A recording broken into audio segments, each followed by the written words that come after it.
Bonjour. Du 23 au 28 juillet 2028, c'était au tour de sa commune de recevoir la délégation gouvernementale de reddition de comptes dans la Liborie. Il s'est félicité des réalisations des programmes d'action des gouvernements 1 et 2 de Patrice Talon. On l'accueille ce dimanche sur le plateau de Zone Franche pour nous dire plus amplement ses sujets de fierté et de satisfaction en tant que responsable de l'exécutif communal de sa ville. La marche démocratique et républicaine de l'État béninois en 64 ans de vie nous intéresse aussi. On en débat avec notre invité. Sa ville est la première en termes de rendement et de production cotonnière au Bénin. Elle compte maintenir haut ce flambeau. Vous devinez bien maintenant notre personnalité invitée dans ce numéro. Il s'agit du maire de la commune de Banikwara, Biosarako Tamou. Cher invité, bonjour. Bonjour, monsieur William. Merci d'être venu sur Canal 3 Bénin. Bonjour Franck, on est ensemble. Bonjour William, Biosarako Tamou, bonjour. Bonjour Franck. Merci d'accepter notre invitation. Vous avez fait le parcours pour venir répondre à quelques questions sur Zone Franche ce dimanche. L'actualité la plus fraîche que nous abordons avec vous en premier, c'est bien entendu la célébration du 64e anniversaire de la cession du Bénin à la souveraineté internationale. Vous étiez à Cotonou, vous avez organisé une cérémonie sur place là-bas à Banikwara. Merci, messieurs les journalistes. Je tiens d'abord à vous remercier, toute l'équipe de Canal 3 pour m'avoir invité, pour qu'on échange sur un certain nombre de points liés à l'actualité nationale.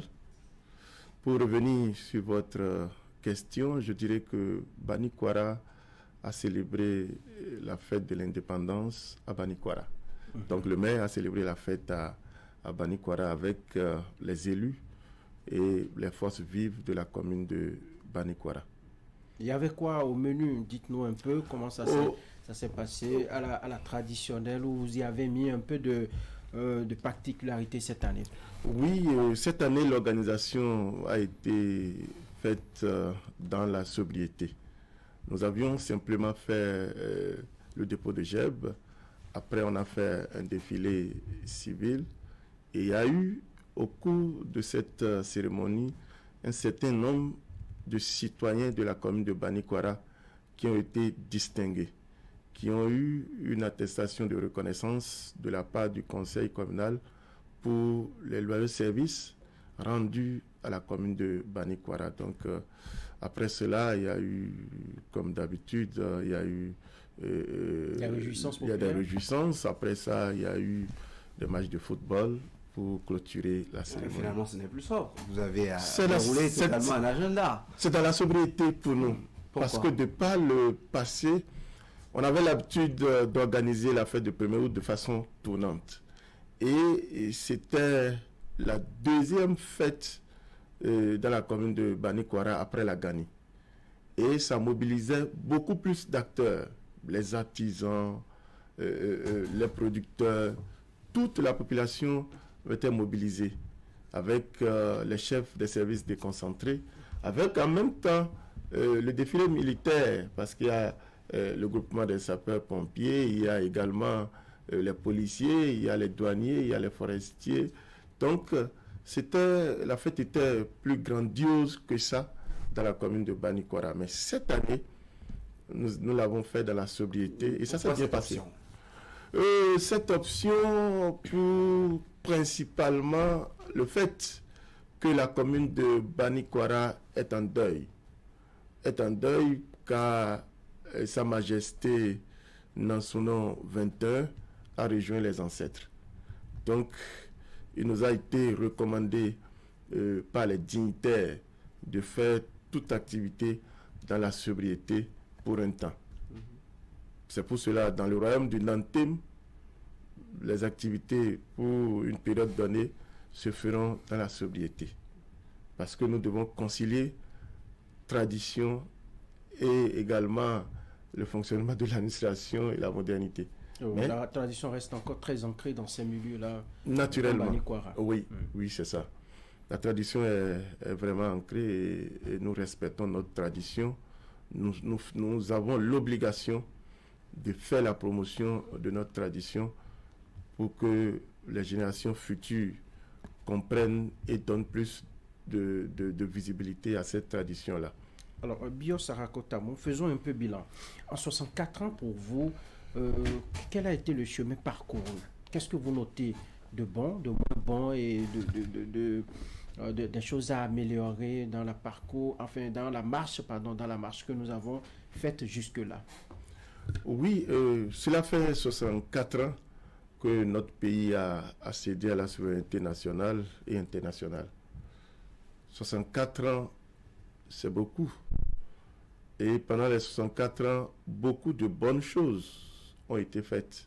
C'est vrai que nous n'étions pas là, vous et moi, nous n'étions pas là en 1960, mais nous pouvons opiner là-dessus parce que au moins nous pouvons parler des 30 dernières années pour avoir vécu au Bénin, pour avoir vécu dans certaines communes du Bénin. Nous avons vu qu'il y a eu beaucoup d'améliorations.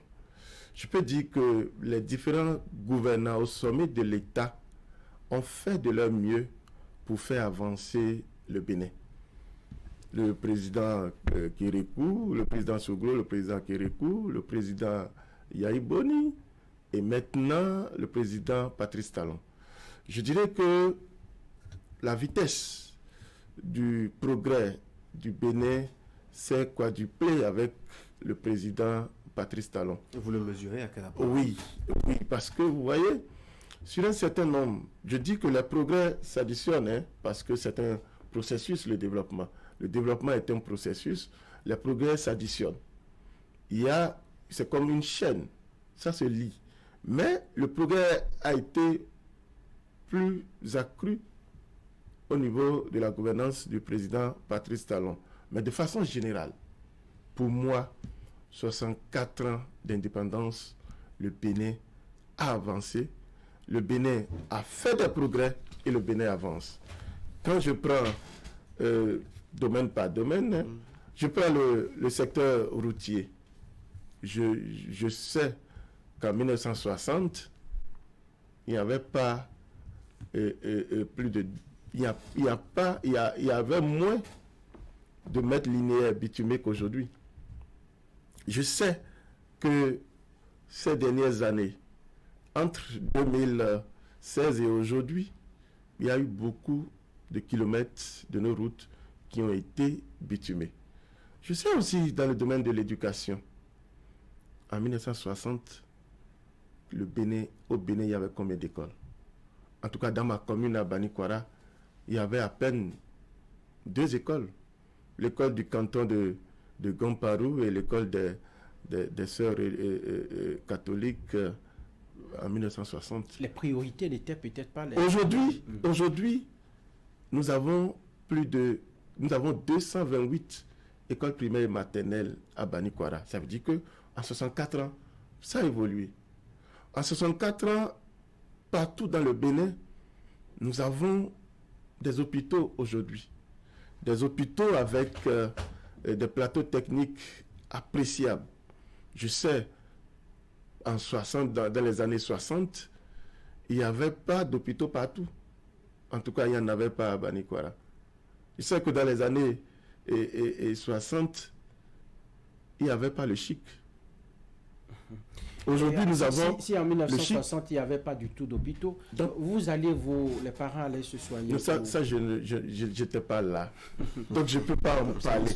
Mais je dis que dans tous les compartiments, les Béninois ont travaillé pour qu'il y ait d'amélioration. À quel baromètre mesurez-vous la vitesse? Quel appareil vous donne de savoir aujourd'hui la vitesse x4 que vous observez depuis quelques temps?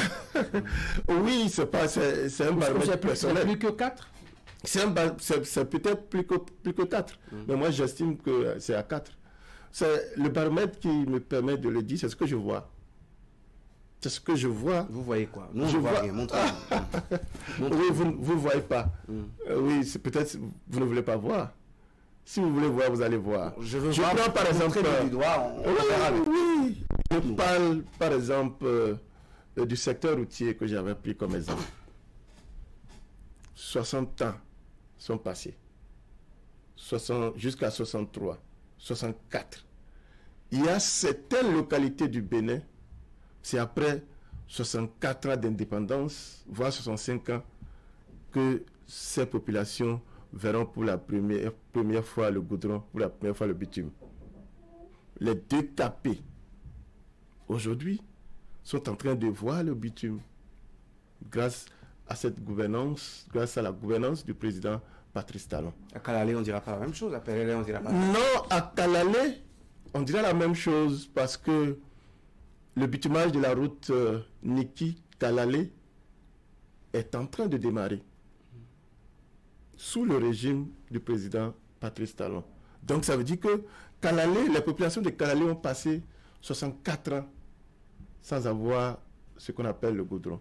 Et allez à Kalalé, vous verrez le calvaire que vivent les populations. Dans les 2 capés, c'est un calvaire. Les 2 capés étaient, bon, jusqu'à présent, sont totalement enclavés, sont totalement enclavés. Et quand vous prenez les 2 capés, c'est un poumon, c'est un poumon économique pour notre pays. Je crois que c'était une injustice que les 2 capés... Qu'il fallait réparer. Je peux confirmer que c'est une zone où l'activité économique est assez florissante. Si. Pourquoi ça a autant duré? On parle de bitumage de la voie, c'est pas aujourd'hui. Nous sommes à 2 ans de la fin du mandat du président Patrice Talon. On en parle depuis qu'il est arrivé. À quand finalement le bitume dans les 2 capés? Non, le bitume est déjà là dans les 2 capés. C'est où précisément? Oui, sur combien de kilomètres? Les travaux avancent. Quand vous prenez, je prends pour ce qui concerne la route cotonnière, Banikwara, Kéru, Péonko, Djougou. Les travaux ont déjà démarré au niveau de Djougou, Péonko, Kéru. Et les travaux vont démarrer pour le tronçon de Banikwara, de Gomori à Banikwara. Les travaux vont démarrer. C'est l'entreprise Sorbat, c'est une entreprise qui fait ça. De l'autre côté, les 3 autres lots sont déjà en cours. Les ponts sont en train d'être faits, les ouvrages, ainsi de suite. On attend aussi le bitume. Oui, je viens. Au niveau de Kota, je peux dire Natitengu, Kondé, les travaux ont démarré. Il y a déjà du bitume. Là, c'est vraiment le calvaire. Pour oui, il y a déjà du bitume. Je ne peux pas dire le nombre de kilomètres déjà réalisés, mais il y a déjà du bitume sur ce tas-là. Donc, ça veut dire que les 2 capés jusqu'à Banikwara, les travaux sont en cours. Les travaux sont en cours et pour ce qui concerne le lot de Banikwara, l'exécution, c'est à peine 18 mois, puisque ça fait 25 km, donc c'est à peine 18 mois. Vous avez dit pourquoi on a pris de temps pourquoi il y a eu quand même des retards dans ces travaux. Bon, les personnes habilitées vont le dire, mais ce qui est important pour nous, population, pour nous qui sommes acteurs du développement à la base, c'est que les travaux ont démarré. La marche est au même rythme dans tout le Bénin. Regardez, par exemple, ce coton dont vous parlez. On sait ce que le coton représente pour le Bénin. Ce n'est que maintenant qu'il se réjouissent. La marche a été au même rythme dans tout le Bénin, selon vous? Oui, je vais y arriver, mais vous avez parlé de Perere. Par exemple. Bon, oui. Sans faire des stigmatisations, je cite Perere avait bénéficié du gravillonnage et le gouvernement a décidé de réhabiliter, de faire le ressurfaçage sur la route Biro-Perere. C'est quel thème ça? C'est pas le bitume? Oui, il y a du bitume. Surfaçage. Oui. Il y a du bitume. Quel bitume? Mais il y a eu les travaux, il y a eu de dégradation de part et d'autre. Donc, la qualité de l'exécution des travaux a pris un coup à ce niveau-là. Et l'État béninois a décidé de réhabiliter.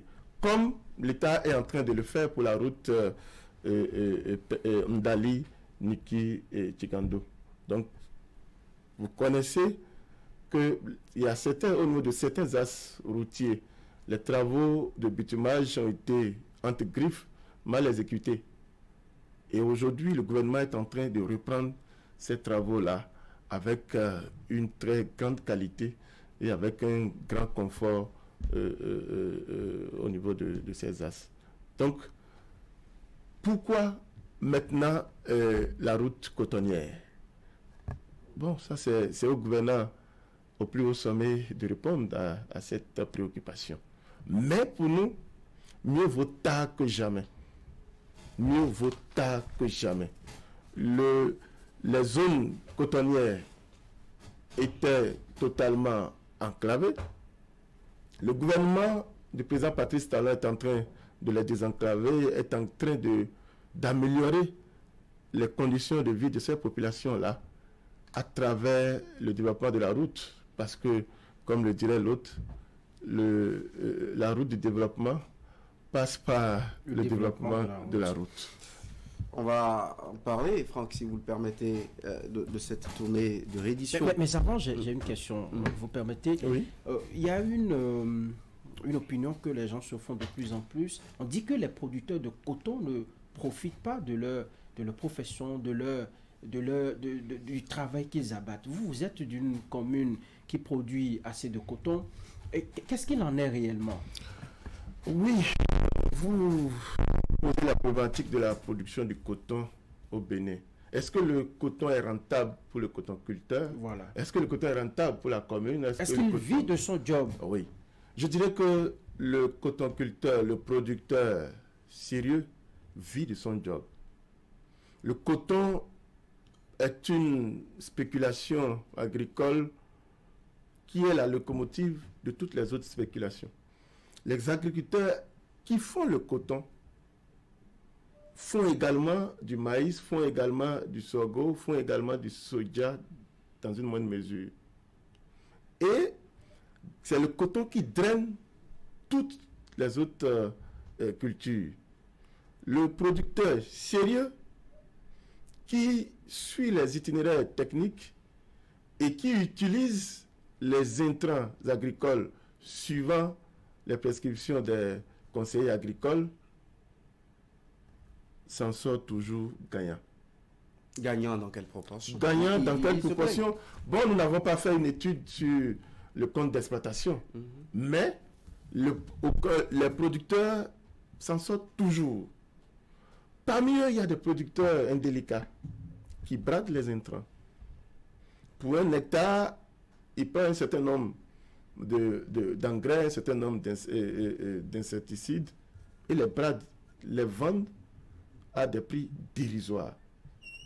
Ce producteur-là ne peut pas avoir la même rentabilité que le producteur sérieux qui a respecté les itinéraires techniques, qui n'a pas bradé les intrants. Parce qu'en bradant les intrants, on augmente la charge de l'exploitation.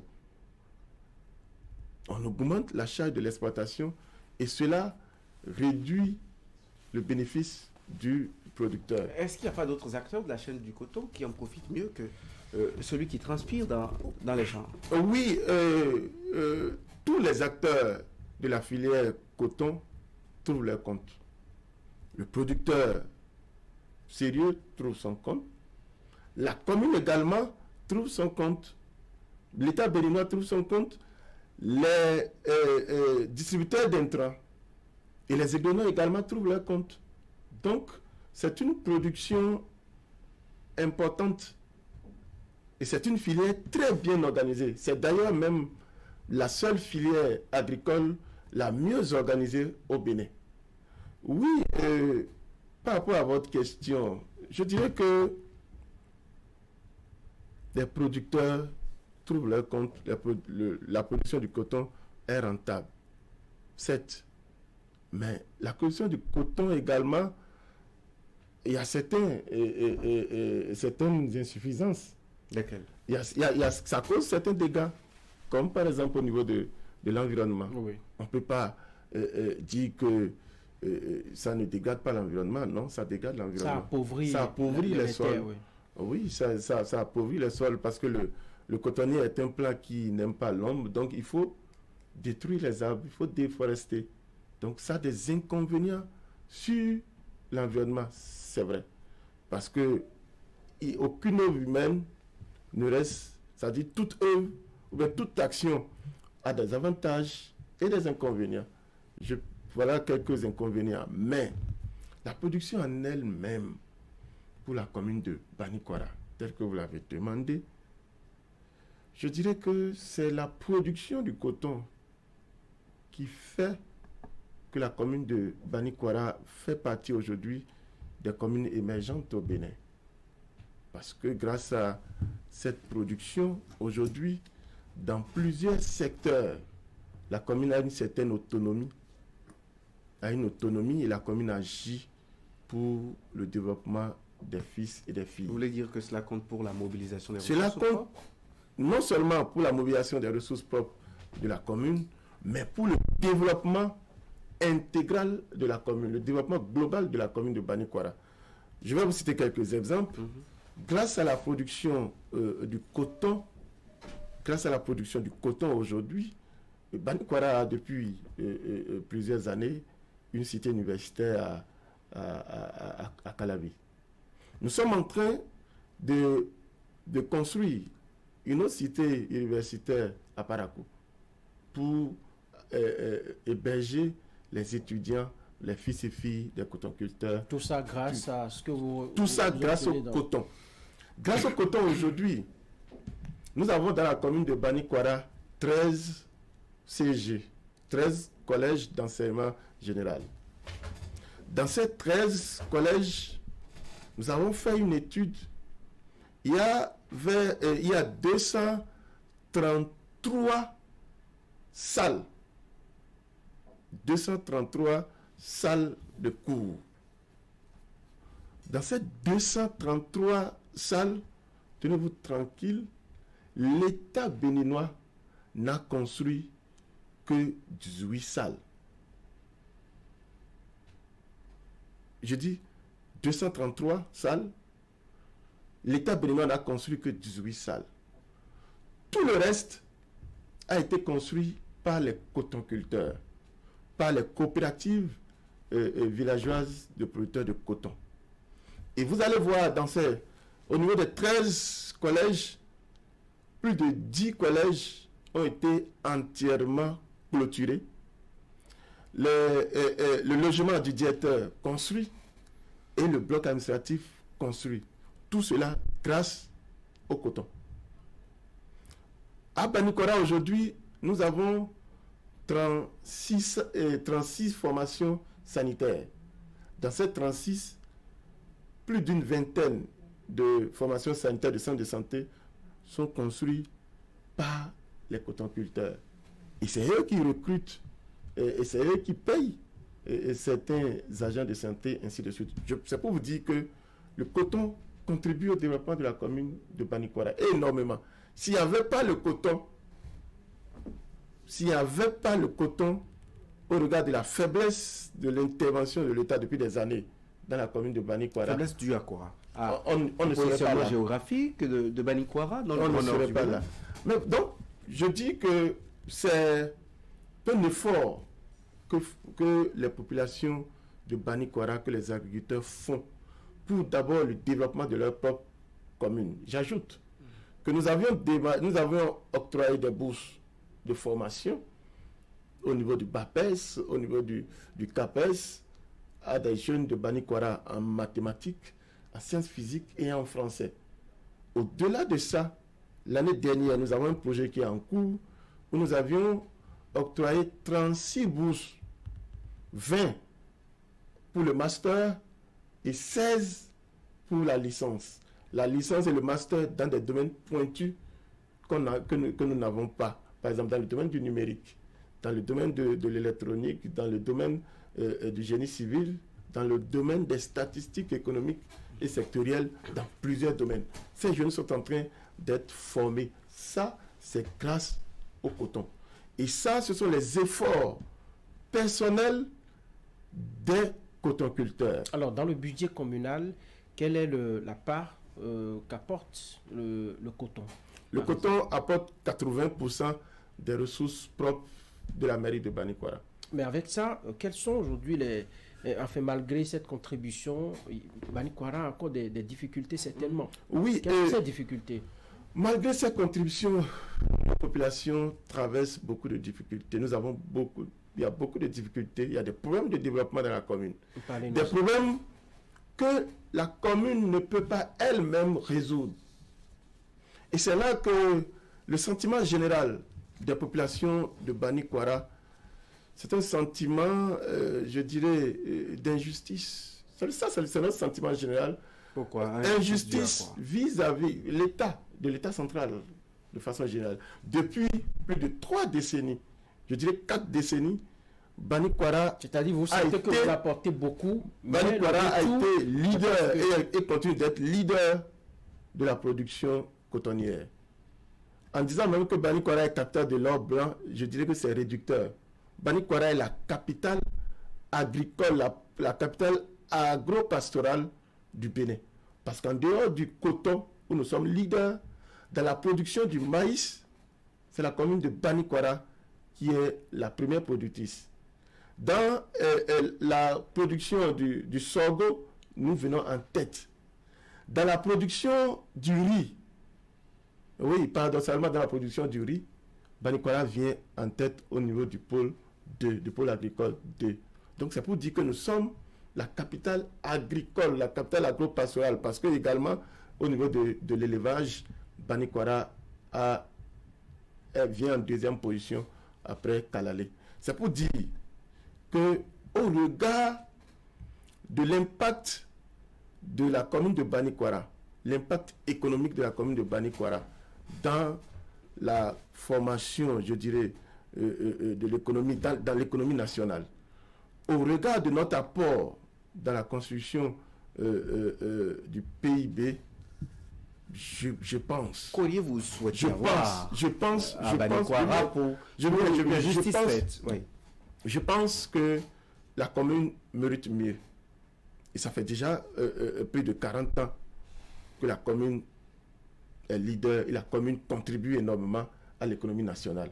Mais en retour, les Banigansés, les fils et filles de Bani Kwara estiment que dans la redistribution du revenu national, que Bani Kwara est oublié. Et il faut que cela se corrige. Et nous avons, ces dernières années, vu un effort que le gouvernement du président Patrice Talon est en train de faire. Un effort qui, aujourd'hui, a amené au bitumage de l'as Bani Kwara Soroko, de la route Bani Kwara Soroko jusqu'au Burkina, et au bitumage de la route Bani Kwara jusqu'à Kérou, la construction du stade de Bani Kwara, la construction de l'hôpital Ouarou et un certain nombre d'infrastructures. Mais pour nos populations, c'est déjà un grand pas. Mais ce n'est pas suffisant. Vous savez que le développement de développement de l'État central c'est un processus prorata du poids économique de chaque cité. Malheureusement, en fonction des besoins, souvent. Est-ce que le besoin existe à Bani Kwara dans ces domaines pour lesquels vous demeurez assoiffé et insatisfait? Le besoin existe parce que c'est des hommes qui vivent à Bani Kwara et c'est des braves qui vivent à Bani Kwara et qui travaillent pour le coton, qui travaillent pour l'agriculture. Nous estimons qu'en réalité, Bani Kwara aussi mérite, les fils de Bani Kwara méritent aussi d'avoir des voies asphaltées. Ce sont de grandes villes, l'asphaltage, ce n'est pas des localités agricoles comme qu'est-ce que vous appelez grande? Non, si vous parlez ainsi, c'est comme si c'est une insulte. Non, pas du tout. On ne va pas faire ces grandes exploitations cotonnières emblavées des bitumes. Ça ne profitera pas en retour au Bénin peut-être. Non.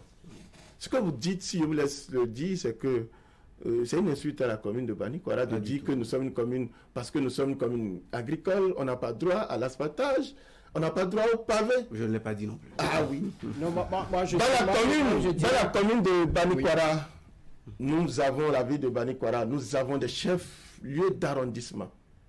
Et c'est dans ces arrondissements, dans même la ville de Bani Kwara, nous avons besoin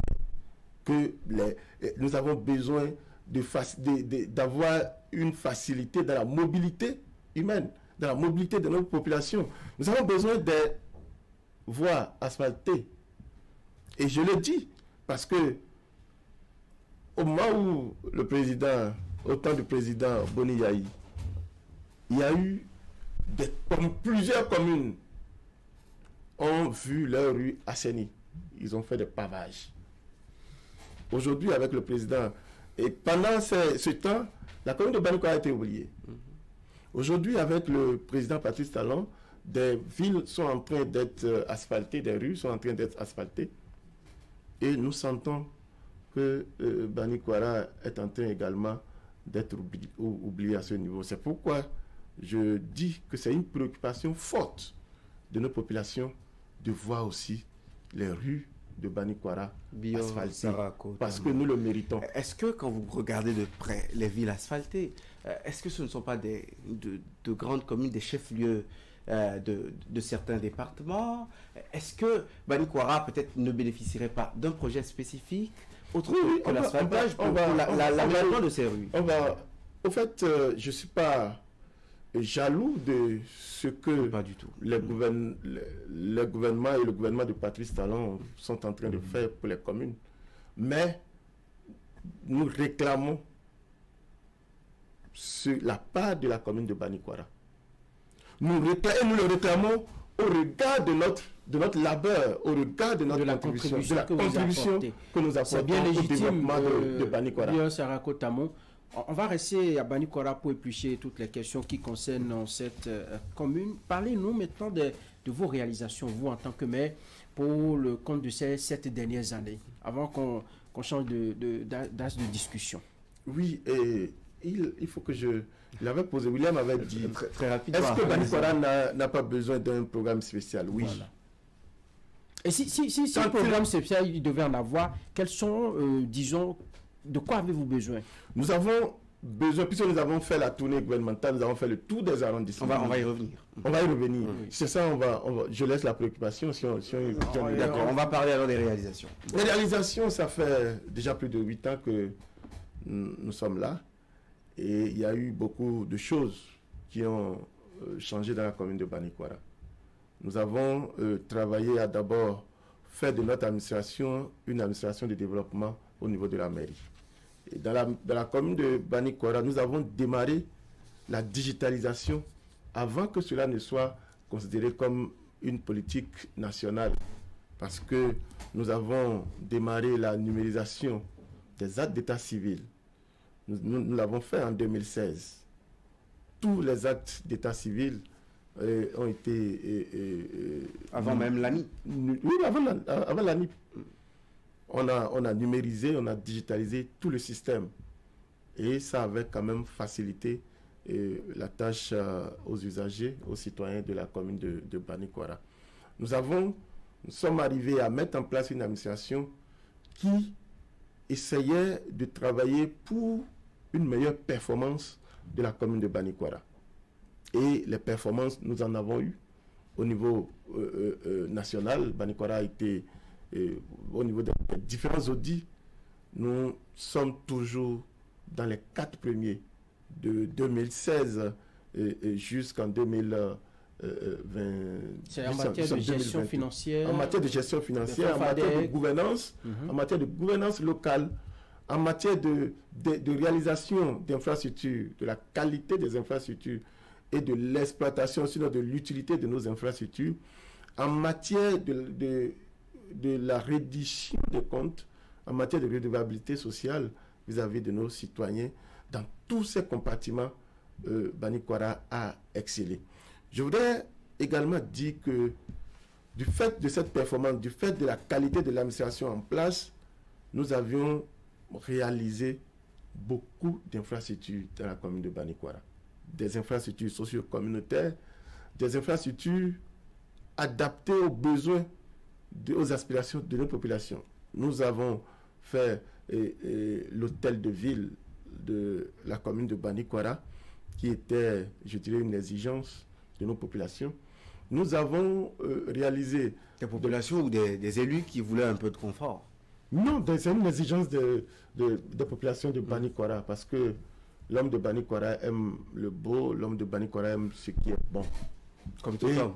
Et oui, non, c'est une exigence. On ne pouvait pas non plus On ne pouvait pas comprendre. Vous avez assez de ressources et ne pas avoir un cadre digne du nom comme mairie et de Banikwara. Donc, il y a ce cadre qui a été construit et qui mettait quand même tout le monde à l'aise.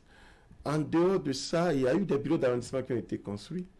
Il y a eu des stades d'arrondissement qui ont été construits. Ça, c'est sur fonds propres de la mairie, oui. Fonds propres et FADEC. Voilà. Également, d'autres partenaires ont accompagné. Nous avons également construit des centres de santé. Les écoles, on en a construit. Des centaines de salles ont été construites. Il y a eu des ouvrages de franchissement qui ont été construits. Parce que vous voyez, nous sommes une commune agricole, il y a beaucoup de... Tout à l'heure, quand je l'ai dit, tu n'es pas d'accord. Non, quand on dit commune agricole, vous pouvez voir ça dans le sens péjoratif. Moi, ce que je dis... Le sens est complètement positif. C'est-à-dire la contribution de la production et du rendement. Je l'ai dit aussi. C'est une commune rurale ou agricole, oui, comme vous voulez. De toute façon, nous sommes une commune intermédiaire vis-à-vis de la loi. Donc, nous sommes une commune à statut intermédiaire vis-à-vis de la loi sur l'administration territoriale. Donc, il y a eu des ouvrages de franchissement. Il y a eu des rues qui ont été assainies à notre manière, parce que nous avons aménagé des rues, puisque nous ne voyons pas le bitume ou bien l'asphalte de façon générale. Nous avons aménagé certaines rues pour faciliter la gestion des eaux pluviales. Parce que c'est un défi pour la commune de Banikwara. Aujourd'hui, nous sommes en saison pluvieuse. Quand vous allez dans la commune de Banikwara, dans le chef-lieu de la commune, ou bien même dans les chefs-lieux des arrondissements, vous ne pouvez pas circuler. La gestion des eaux pluviales c'est un problème sérieux pour la commune de Banikwara. Donc, l'assainissement pluvial est une nécessité. Et c'est du domaine de la commune, l'assainissement pluvial. C'est du domaine de la commune, mais c'est en même temps du domaine de l'État. Vous faites ce que vous pouvez. Nous faisons ce que nous pouvons faire. Parce qu'il y a de grands travaux que la commune ne peut pas faire. Parce que pour assainir, par exemple, les rues dans Banikwara Centre, c'est à peine 20 km dans Banikwara Centre. 20 km, c'est plus de 20 milliards. Banikwara n'a pas la commune n'a pas ces moyens-là. Il faut que l'État puisse accompagner. Qu'en est-il du parc automobile et puis des machines pour réaliser, pour reprofiler et tout ça? Je sais qu'il y a quelques années en arrière, c'est peut-être d'autres communes que vous louez les machines pour venir faire ces quelques travaux. Aujourd'hui, est-ce que Banikwara dispose d'un parc de machines, d'engins lourds pour ces travaux? Non. Banikwara ne dispose pas de ce parc-là. C'est un projet qu'on avait eu. C'est un projet que le conseil communal travail mandature avait élaboré pour acquérir des engins lourds pour pouvoir faire les travaux publics au niveau de la commune. Mais le projet n'a pas prospéré.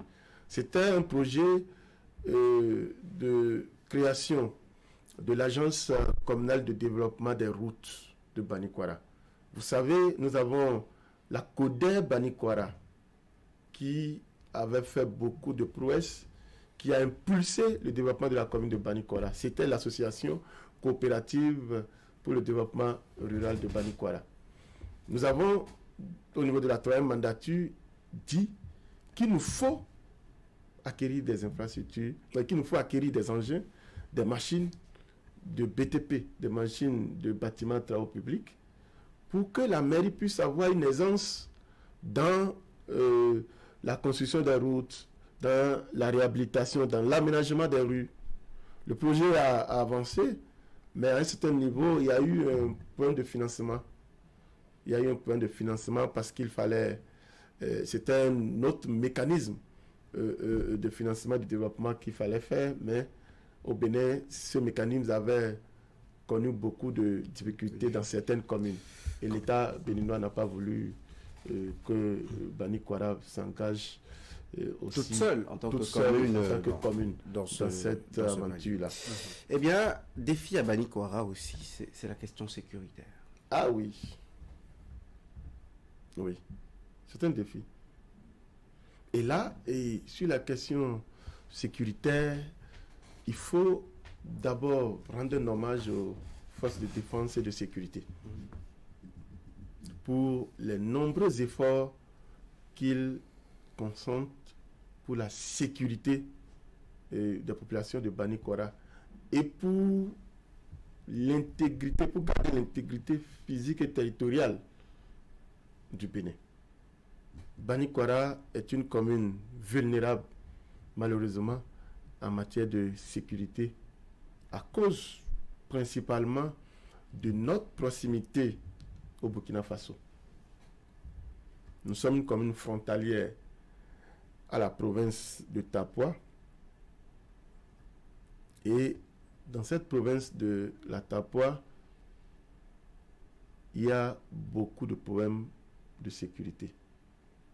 C'est l'insécurité au niveau de cette zone, malheureusement. Vous voulez parler du terrorisme qui bat son plein dans le C'est sud du l'extrémisme Burkina Faso. violent, c'est non dans le Burkina, mais surtout au niveau de l'Est. Les populations béninoises à la frontière sont menacées.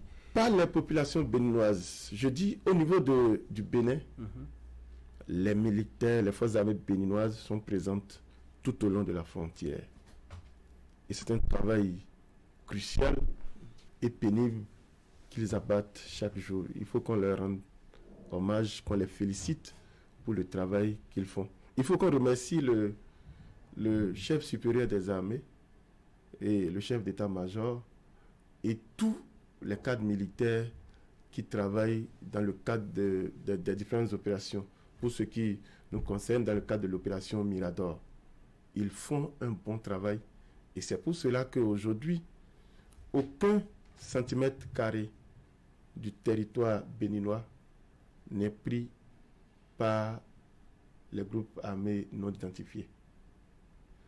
Nous, à Banikwara, il y a eu un certain nombre de dispositions terroristes qui ont oui, il y a eu quand même quelques l'inquiétude des qui ont populations. perturbé et l'armée a riposté et a mis ce qu'il faut, a fait ce qu'il faut, puisque nous sommes en matière de sécurité, on ne dit pas tout.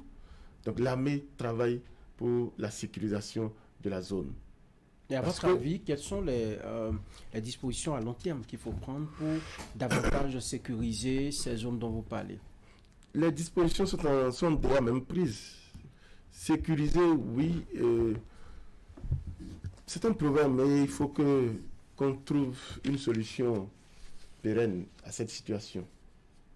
Et je le dis, c'est du fait que de l'autre côté, nous avons des difficultés.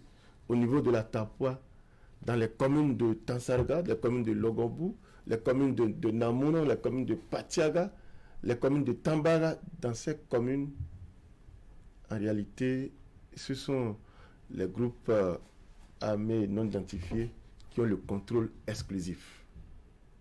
Et quand c'est comme ça, c'est malheureux. Nous n'avons pas, nous, en tant que maire, nous n'avons pas de vis-à-vis avec qui dialoguer du côté du Burkina, parce qu'il n'y a plus entre griffes d'autorité, de présence de l'État. On connaît tous le lit du terrorisme, ce sont les inégalités sociales. Est-ce qu'il n'y a pas une jeunesse ou une frange de la population de Banikwara qui serait vulnérable à ces contacts, non, c'est pas, à entretenir cette forme d'extrémisme violent? Il ne faut pas voir il y a plusieurs formes d'extrémisme violent, plusieurs formes de terrorisme. Mais la forme à laquelle le Bénin fait face n'est pas, c'est pas de ça que vous parlez en réalité. Ici, c'est pas nos populations. C'est pas des assaillants qui viennent. C'est pas nos populations. Nos populations n'ont aucun problème. Et d'ailleurs, c'est pourquoi, quand les attaques viennent, les populations sont, je dirais, se demandent pourquoi. Pourquoi? Parce qu'elles n'arrivent pas à s'expliquer ces actes-là. Parce que c'est des populations agricoles qui travaillent. Ce n'est pas au sein de la population béninoise. C'est des gens qui viennent de l'extérieur pour frapper au Bénin et retourner dans le parc de l'autre côté. Je sais que vous participez à beaucoup de projets de coproduction de sécurité. Oui. Comment ça évolue? Est-ce que les populations sont aujourd'hui sensibilisées à cette coopération avec les forces de défense? Si. Nous avons l'État béninois par le truchement de la BGF a élaboré avec la commune de Banikwara le plan local de sécurité. C'est un instrument de planification en matière de sécurité. C'est un instrument très fort. Et grâce à cet instrument, nous avons la coproduction de la sécurité. Il y a les comités locaux de sécurité qui travaillent pour produire la sécurité, pour coproduire la sécurité avec les forces de défense, c'est-à-dire avec les militaires et avec en même temps la police républicaine. Donc, toutes les forces vives de la commune et des autres communes également travaillent pour cela, pour se partager l'information, pour travailler et pour prévenir l'extrémisme violent.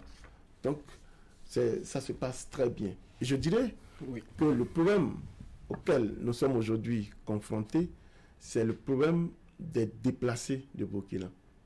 Dans la commune, nous avons... Des réfugiés. Réfugiés, oui. Parce que pour être réfugié, c'est un processus. C'est un processus. Il faut être d'abord demandeur d'asile et après faire toute la démarche. C'est un statut juridique. Et après, la Commission nationale des réfugiés et des apatrides fait la reconnaissance prima facie pour permettre à l'autorité, au ministre de l'Intérieur, de prendre l'acte et de vous donner le statut de réfugié. Nous sommes en train dans la commune d'enregistrer plusieurs déplacés. Ils sont estimés à combien aujourd'hui? Ceux qui sont persécutés du côté de Burkina, ils sont estimés à environ 11 000 personnes. Oh. Et dans ces 11 000 personnes déplacées, il y a déjà environ 3 883 qui sont en train d'avoir le statut de réfugié. Pour le reste, le secrétariat permanent de la Commission nationale des réfugiés et des apatrides fera encore le travail pour l'identification réelle de ces personnes, qu'on sache qui comment se fait leur insertion? Ils viennent, l'infrastructure pour les accueillir, comment les populations, les administrés de Banikwara cohabitent avec ceux-là, comment ça se passe? Oui, ils viennent par des frontières non officielles. Ils viennent, ils entrent. Comme ils cherchent à connaître certains parents au niveau de la commune, ils vont vers ces parents-là, qui parfois les hébergent ou cherchent des familles d'accueil pour eux. Il y en a qui viennent, n'ayant pas de parents, ils trouvent les maisons abandonnées. Ils s'installent. Il y en a qui trouvent des maisons en construction dont la toiture est déjà faite, donc ils entrent là. Il y en a qui, étant jeunes, peuvent servir d'ouvriers, de main-d'œuvre au niveau des fermes agricoles, qui vont au niveau des fermes pour pour servir d'ouvriers agricoles au niveau des champs. Donc, tous ceux-là sont en train d'être recensés. Les organisations humanitaires habilitées vont faire l'identification et nous permettre d'avoir la quiétude. Parce qu'il faut qu'on les sensibilise. Nous avons déjà démarré, la mairie a démarré la sensibilisation. Il faut qu'on les sensibilise sur les comportements qu'ils doivent avoir. Il faut également que les familles d'accueil soient sensibilisées. Et déjà, l'État béninois, soucieux de la sécurité de ses citoyens, a déjà commencé par agir. Parce que, vous voyez, si des gens viennent et n'ont rien à manger, ils sont malades, ils ont des problèmes, ils viennent dans une famille béninoise qui les accueille.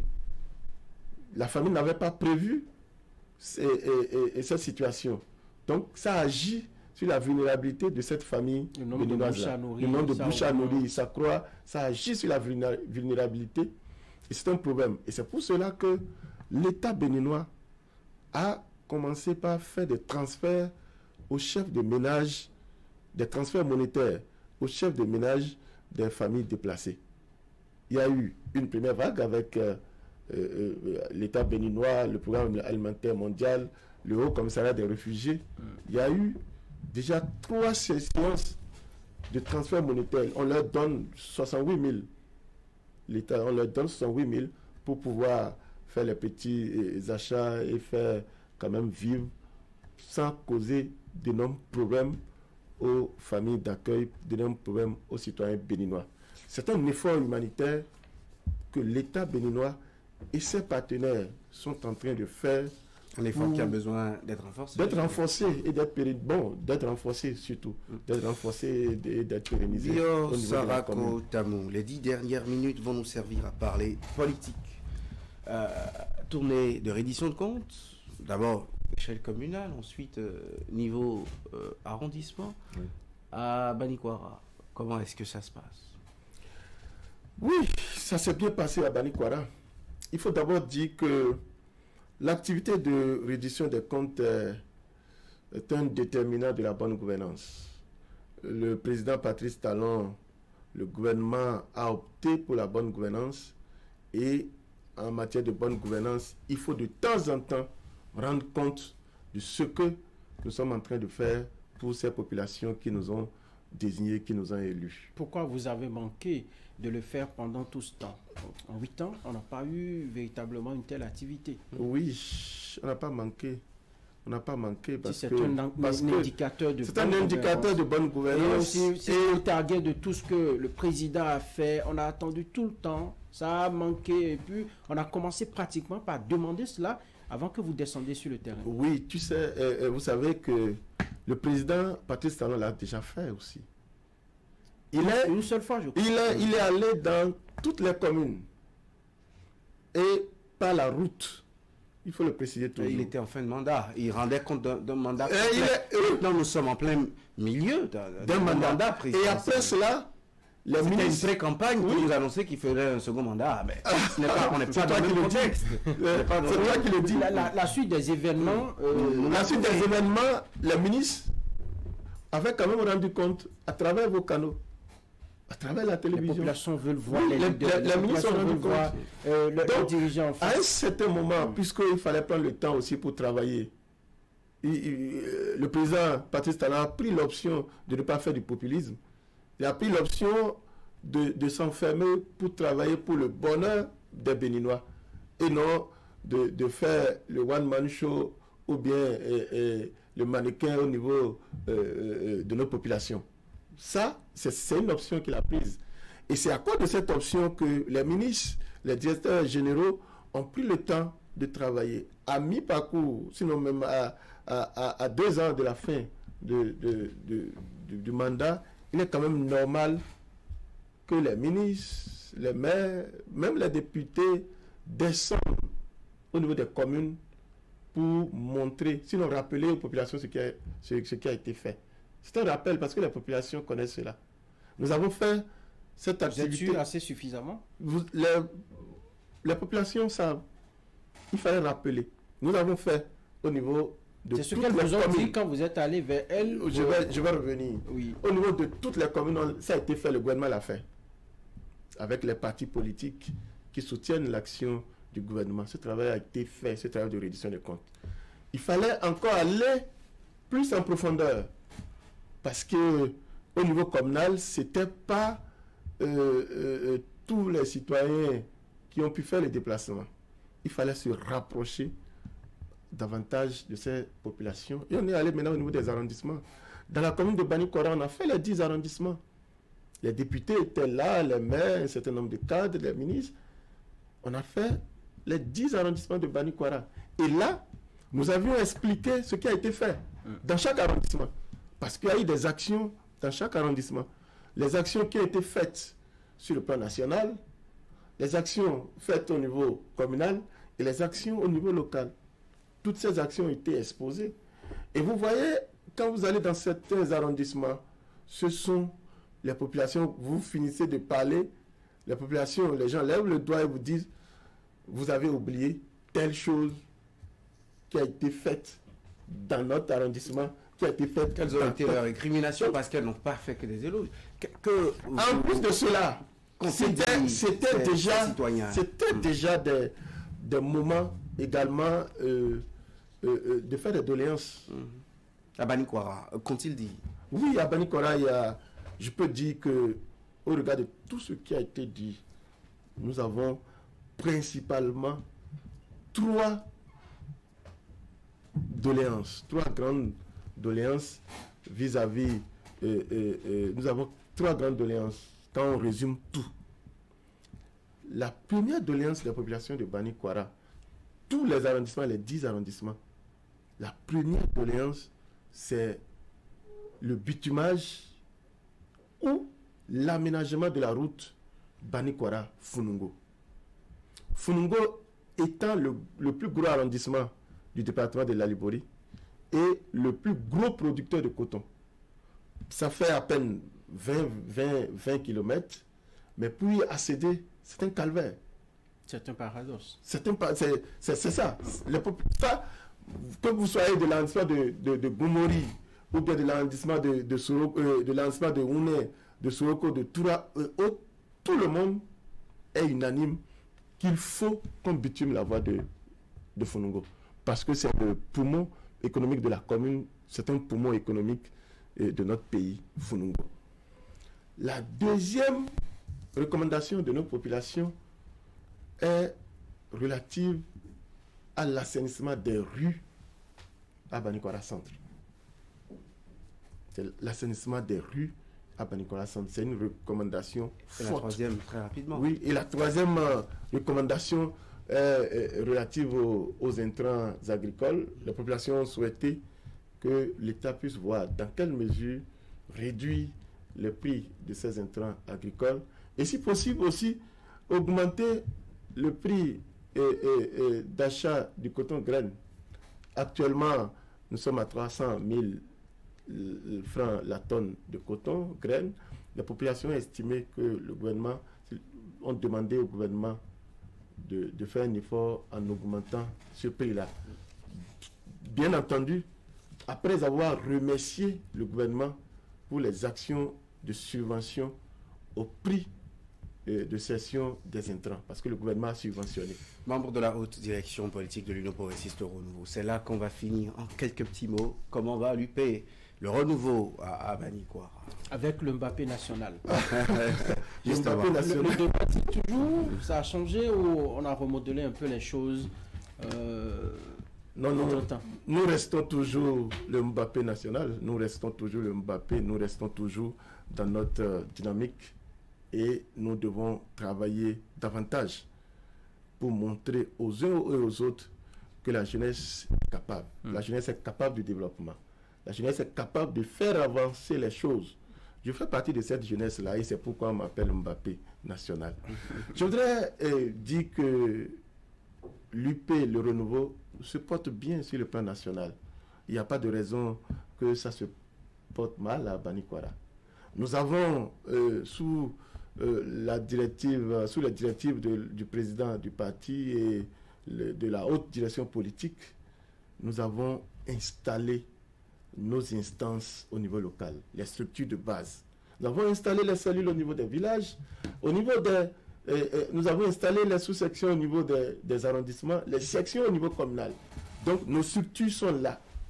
Le président du parti et la haute direction ont installé officiellement ces structures. Et c'est une tournée au niveau de chaque circonscription électorale. Je dirais que le parti Union progressiste se porte bien. Le parti Union progressiste se structure.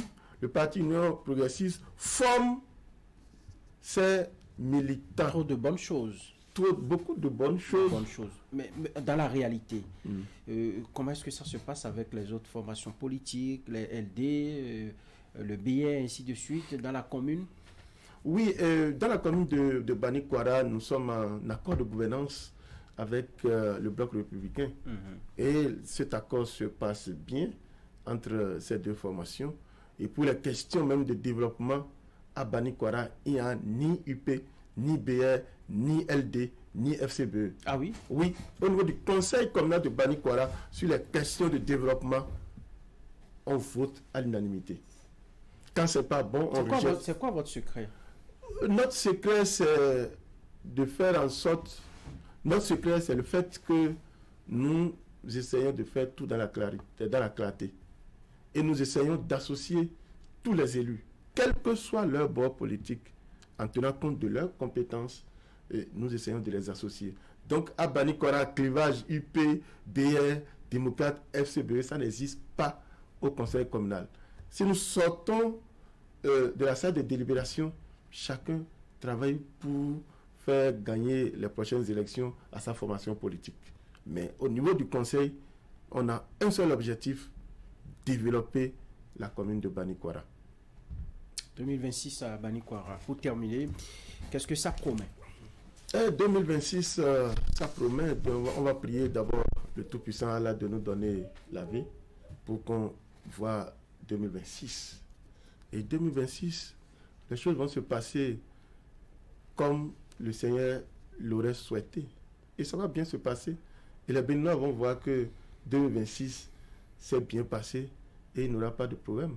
Il n'y aura pas de problème à Banikwara, il n'y aura pas de problème au niveau du pays. Ça aussi, ça passera. Sans aucun problème. N'ayez pas crainte, n'ayez pas peur de ça. Voilà. Parce que j'ai comme l'impression que... On veut s'assurer, ce sont des préoccupations que les téléspectateurs nous revêtent très souvent, qu'on entend dire, quand on échange avec les populations, les téléspectateurs, eh bien, c'est ce qu'on apprend. Chaque formation politique travaille pour gagner les élections de 2026. L'UP travaille pour gagner les élections de 2026. Je sais que les autres aussi travaillent pour. En 2026, le peuple va choisir. Et vous allez gagner, c'est ça? On travaille pour gagner. Et on doit gagner. Voilà. Parce qu'on travaille pour. Bio Sarako Tamo, maire de la commune de Banikwara, il est également membre de la haute direction du parti, haute direction politique du parti UP Le Renouveau. C'était notre invité sur Zone Franche de ce dimanche. On a abordé diverses questions. On a parlé de la tournée gouvernementale. On a parlé du développement à Banikwara, la santé du parti UP Le Renouveau, sa formation politique. Monsieur le maire, merci de venir passer quelques minutes avec nous ici sur le plateau de Zone Franche. On va vous souhaiter bon retour à Banikwara. Ça fait combien de kilomètres déjà? Ça fait 700 km. 700 km. C'est pas fameux. Oui. En voiture. William ne connaît pas Banikwara. Vous l'invitez quand pour venir à la grande cité de Banikwara?